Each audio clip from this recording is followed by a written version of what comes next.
एक कथा आती है माँ कर्मा की, जो माँ कर्मा बिना नहाए खिचड़ी बनाती थी। एक मंदिर में हमारी बहन जी आती थी, ये भजन को बड़ा सुंदर गाते थे। मुझे तो याद नहीं है, कर्मा के जैसे भोग लगाओ। महाराज एक पुजारी जी थे जो भगवान को भोग लगाते थे, कितने, दोपहर में 12 बजे। माँ कर्मा एक दिन गई तो देखी कि दोपहर में इतनी देर भगवान को भोग है, इतनी देर भगवान को भोग। अब यहाँ तो मैं कुछ टीका टिप्पणी कर नहीं सकती, क्या करूं। तो दूसरे दिन एक छोटा बच्चा आया और बोला माँ मुझे भूख लगी है, मुझे कुछ दे दो। तो कहती है खिचड़ी बनाती है, ना तो नहाती है, ना बर्तन साफ करती है, ना कुछ, बिना नहाए ही खिचड़ी बनाती हैं और उस बच्चे को खिलाती हैं। वो बच्चा कोई और नहीं है, मंदिर का पुजारी ही, जो मंदिर में भगवान है ना, वही कन्हैया है, भगवान बालक के रूप में बन करके गए। कर्मा कहती है, और बच्चा कहता है माँ अगर यहाँ पे खाना मुझे मिले तो मैं डेली आया करूं। डेली भगवान जाने लगे, माँ कर्मा खिचड़ी खिलाने लगे। लेकिन एक दिन क्या हुआ कि खिचड़ी खिला के भगवान को विदा करके, माँ कर्मा को भी पता नहीं कि भगवान है।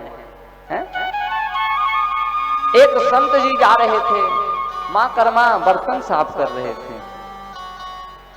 जब बर्तन साफ कर रही थी तो संत पूछे कि तू इतनी देर बर्तन, तो बोले कि वो हमारे घर में एक बालक आता है भोजन करने के लिए और मैं उसी को बना के भोजन पवाती हूँ पहले। लेकिन उसके मुख से निकल गया कि मेरे घर में भगवान आते हैं प्रसाद पाने वाले। संत मन में विचार किए कि तू नहाती नहीं, धोती नहीं, बिना नहाए भोजन बनाती है, तेरे घर ही भगवान आएंगे खाने, और तो कुछ कहीं मिला नहीं, तेरे घर ही भोजन करने आएंगे।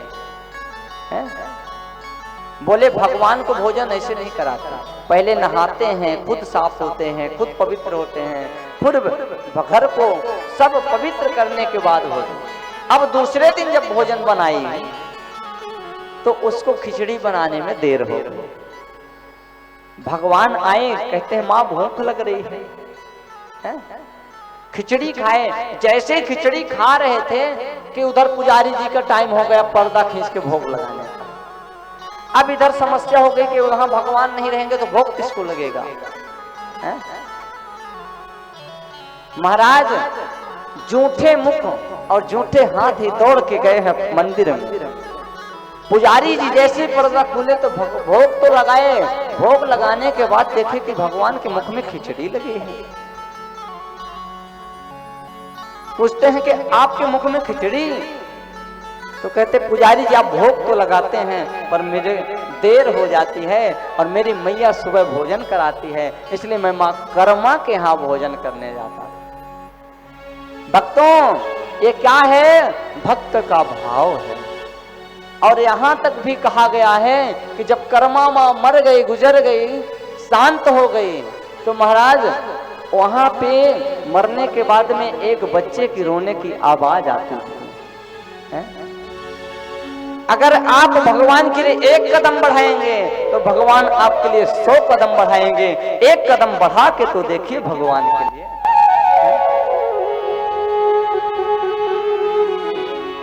यदि 5 बार नहाने से भगवान मिलते तो जिन कोलों भीनों को राम जी गले से लगाए वो 8 दिन नहाते हैं। 8 दिन नहाते ही नहीं। भगवान आपके जाति नहीं देखते, भगवान आपके सौंदर्य नहीं देखते, भगवान आपके 56 भोग नहीं देखते, भगवान आपके केवल मन को देखते। और तुलसी बाबा जी रामायण में कह रहे हैं, ऐसे हमारे प्रभु